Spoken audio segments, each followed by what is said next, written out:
A ver, para millones de personas esta imagen es la alegría en estado puro. La Cibeles, en Madrid, el epicentro de la fiesta, de la celebración.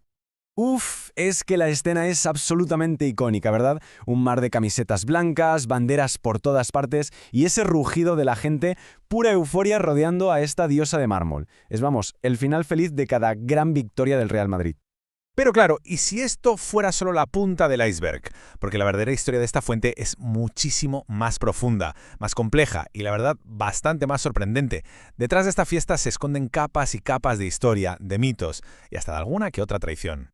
Venga, vamos a empezar por lo más reciente, por lo que casi todo el mundo conoce.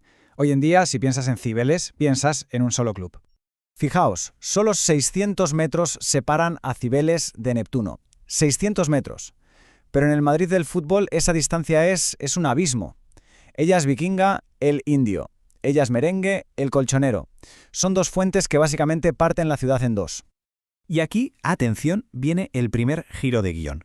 Porque no es solo que los archirrivales del Madrid, el Atleti, celebraran aquí, es que hay crónicas que dicen que fueron ellos los que empezaron la tradición. A ver, la clave de todo esto es que lo que al principio era un sitio de todos, acabó siendo territorio exclusivo de unos. Pensemos, en los años 70 las dos aficiones venían aquí sin problema. Pero, ¿qué pasó? Llegaron los 80 y con ellos el dominio aplastante del Madrid. 5 años seguidos tiñendo la fuente de blanco. Pues claro, los colchoneros empezaron a sentir que ese ya no era su sitio. Y esta frase, es que captura perfectamente la tensión y la pasión del momento. Estamos en 1991, justo antes de una final de Copa, y los aficionados del Atleti, ni cortos ni perezosos, anuncian su mudanza con esta pullita llena de ironía. Y ojo, que ganaron esa Copa. Y a partir de ahí se selló el pacto. Neptuno para ellos, Cibeles para el eterno rival. Pero bueno, toda esta historia del fútbol es solo la capa más superficial, la más reciente. Para entender de verdad qué es Cibeles, tenemos que hacer un viaje en el tiempo. Vámonos 200 años atrás, a una época en la que Madrid soñaba con ser la gran capital de Europa. A ver, situémonos a finales del siglo XVIII.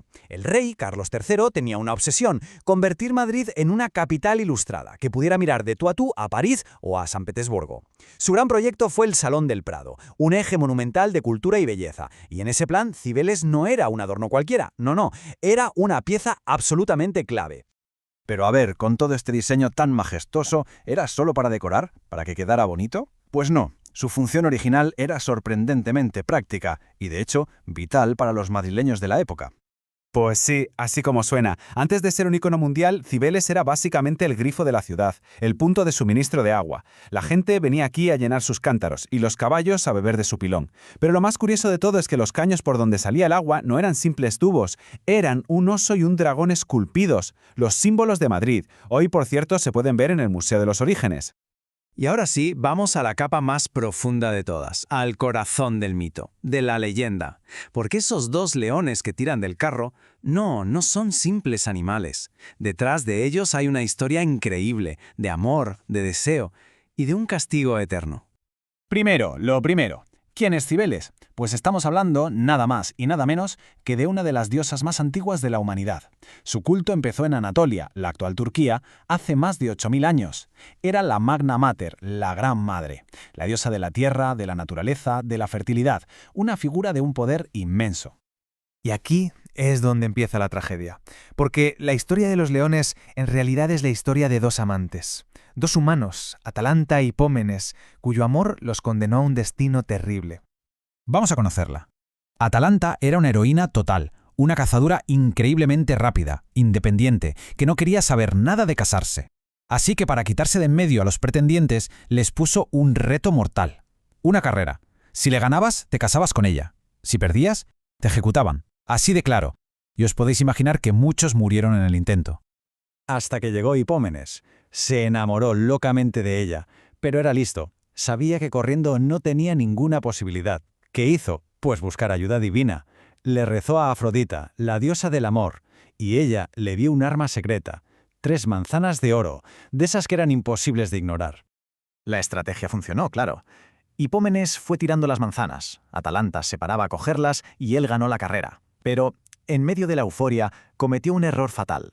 Se olvidó de dar las gracias a Afrodita. Y eso, con los dioses, no se hace. Como venganza, Afrodita les llenó de una pasión irrefrenable justo en el peor momento posible, cuando pasaban por un templo sagrado, el templo de la diosa Cibeles.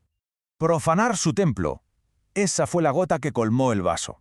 Cibeles, furiosa, les impuso un castigo que muchos dirían que es peor que la muerte. Los transformó en leones y los ató a su carro para toda la eternidad, condenados a estar siempre juntos, pero sin poder volver a mirarse. Por eso, si os fijáis en la fuente, cada león mira hacia un lado. Es el recuerdo de ese castigo. Vale, respiremos hondo. Tenemos un mito de Anatolia, un proyecto de un rey ilustrado y una rivalidad de fútbol del siglo XX. ¿Cómo es posible que todo esto conecte? Bueno, pues la respuesta está literalmente en las piedras de la fuente. Es que la fuente no es un solo bloque, para nada. Es como un puzzle de geología y de tiempo. Fijaos, la diosa y los leones, el conjunto original, son de mármol de Toledo, pero los angelotes se añadieron mucho después, en el siglo XIX, y son de mármol de Carrara, de Italia, y los pilones de granito de la Sierra de Madrid. Cada piedra viene de un sitio y de una época. Es alucinante.